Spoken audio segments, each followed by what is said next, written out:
how do you learn a subject or skill in half the time? Let's do this together. I want you to right now think of a subject or skill that you just want to learn fast. You want to learn it rapidly at an accelerated rate. You want to learn faster so you can achieve faster. I want you to remember 4 letters, F-A-S-T, F-A-S-T, fast. I want everyone to remember FAST, F-A-S-T, because I believe we're in a world of speed, right? We need to be able to catch up, keep up, be able to get ahead. We have to outlearn everybody else, outthink everybody else, outfly everybody else. So F-A-S-T, the F, if you want to learn any subject or skill better, let's say it's sales or marketing or something. First thing I would recommend, F, forget. Forget what you currently know about the subject, because how are you going to learn something new if you feel like you know it already? Right? A lot of people I'm sure that come to you feel like, oh, I've been in this business for 30 years. I have 30 years of experience. But when you look into it, they really only have 1 year experience that they've repeated for a few decades. Do you know what I mean? But they're so closed-minded, and your mind is like a parachute. It only works when it's open. So forget about what you know so you can empty your cup, because how are you going to learn something potentially new? Because there could be new methods of doing these things, right? And then also forget about distractions, because the key to human memory is really attention. The art of memory is the art of attention. People blame their retention, but it's them paying attention.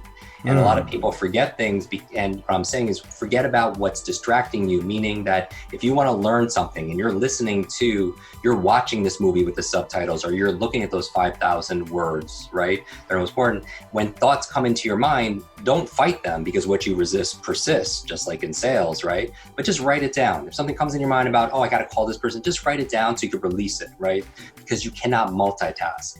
Multitask it's been proven for the majority of the population, which is most people, that we can't spend time cognitively putting our attention at 2 different places or more. We think we're multitasking, but in actuality, we're actually task switching. We're going from one task to another. But what it costs you is, number 1, mistakes. Number 2, time. The A stands for active.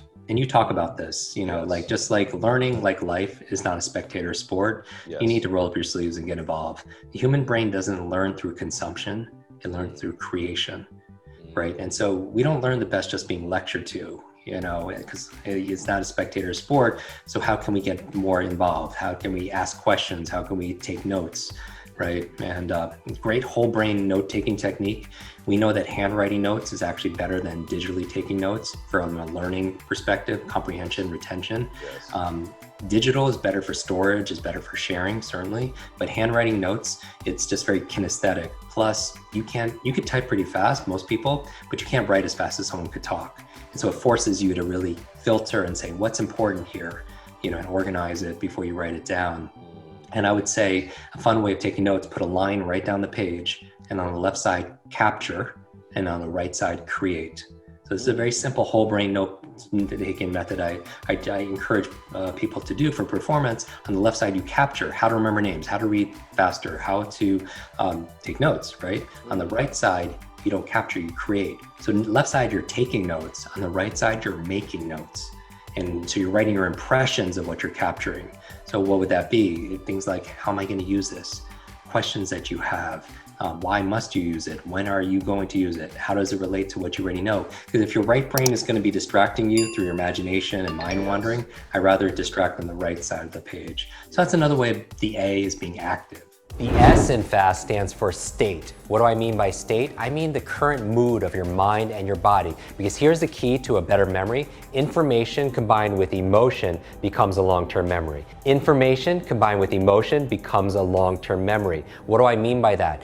Is there a song or a fragrance or a food that could take you back to when you were a child? Of course, because information combined with that emotion becomes a long-term memory. The challenge back in school is, what was the driving emotion you had back in school? For most people, they were bored, right? And if you times anything by 0, what do you get? You get 0. So most people don't remember what they learned back in school because of the state. Remember this, all learning is state dependent. All learning is state dependent. That if you want to learn more, control your state. Now, who's in control of your state? You are, because you are a thermostat, you're not a thermometer. What do I mean by that? What does a thermometer do? A thermometer reacts to the environment. It reflects what the environment is giving it. And so we are all thermometers at some point, and that affects our state, right? We react to the weather, we react to the economy, we react to how people treat us. But in reality, where's the locus of focus? Who has the control? You do, because you're a thermostat. A thermostat is different, right? A thermostat sets a vision, it sets a goal, it sets a standard. And what happens in the environment? The environment raises to meet that thermostat. And for you, you want to identify with the thermostat, and the most important thing that you want to have control over is how you feel. I remember recently I got to introduce two of my superheroes together. I talk about superheroes because I grew up with learning challenges from a brain injury. I taught myself how to read. It took me 3 years longer to learn how to read. I taught myself how to read by reading comic books late at night. Something about the superhero story really brought it to life for me. And recently I got to introduce two of my superheroes together. It was Sir Richard Branson and Stan Lee. Stan Lee, not Stanley, Stan Lee. The co-creators of Spider-Man, Avengers, X-Men, Fantastic Four. And I remember asking Stan Lee, I said, Stan, who's your favorite superhero? And he says, Iron Man. He says, Jim, who's your favorite superhero? And he had this Spider-Man tie. I posted on Instagram, and I was like, Spider-Man. And without a pause, he went, with great power comes great responsibility. With great power comes great responsibility. You've heard that, right? And I went to him, I said, Stan, you're right. With great power comes great responsibility. And the opposite is also true. With great responsibility comes great power. When we take responsibility for something, we have great power to make it better. And I think the most important responsibility we have is controlling how we feel. How do you get into that state of curiosity, of excitement? I mean, who are the fastest learners on the planet? They're children, right? Children have this wonder. One of my favorite quotes is from Rumi. Says, trade your cleverness for bewilderment. Trade your cleverness for bewilderment. Finally, the T in FAST and be fast stands for teach. Teach. I recommend that throughout this entire gathering and beyond, you learn with the intention of teaching it to somebody else. Does that make sense?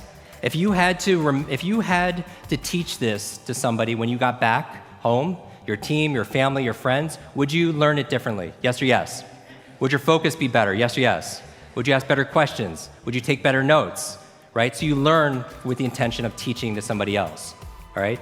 Try things 3 times. Number 1, to get over the fear of it. Yes. Right? Number 2, like, karaoke or, doing stand-up or something that just to get over the fear of it. Number 2, just to get a little competent at it, get good at it. And then try it a 3rd time to see if you like it or not. Yeah. Because we don't really find our passion. Like, we have to put ourselves out there and give ourselves stimulus, just like with kids. We have a bonus chapter on how to raise limitless children. But part of it is giving them enough opportunity by giving them stimulus to see what they get drawn to and what they want to be able to develop. But my other thing with sleep is I just got obsessed about, like, how do I honor my time and how do I say no so I can say yes to the great things, right? Good to great. I'm going to recommend a lot of books, right? Because we have a book a week club because we teach, the speed reading program. 1 book a week will change your life. 52 books a year. Leaders are readers. Yeah. But yeah, good to great. Say no to good so you can say yes to great. And again, I really feel like... You say yes to great by saying no to a lot of things. Exactly, because here's the thing, especially for self-care. A lot of people think that self-care is limited to body work and meditation. Part of self-care and self-love is when you say no, and when you say yes to somebody or something, make sure you're not saying no to yourself.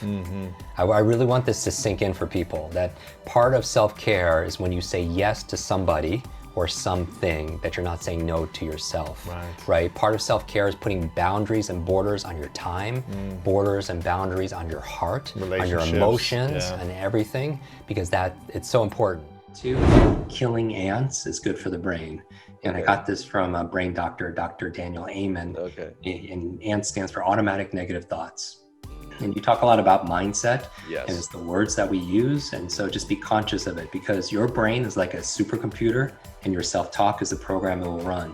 So if you tell yourself you're not good at remembering people's names, you will not remember the name of the next person you meet, because like someone says, "Oh, I'm not good with numbers, and I don't always remember." Exactly. Who it is. Yeah. That becomes self-fulfilling prophecy. To you all the time, and like, "Oh, I can't do. I'm shy." Yeah, exactly. Or I'm not smart enough.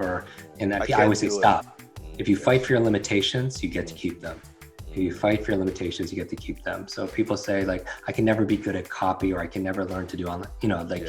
You have to check that mindset. And so that's number 2 on a scale of 0 to 10, 10 being great, encouraging, and just rate yourself. Subscribe and never miss out on the best success tips for your life and business.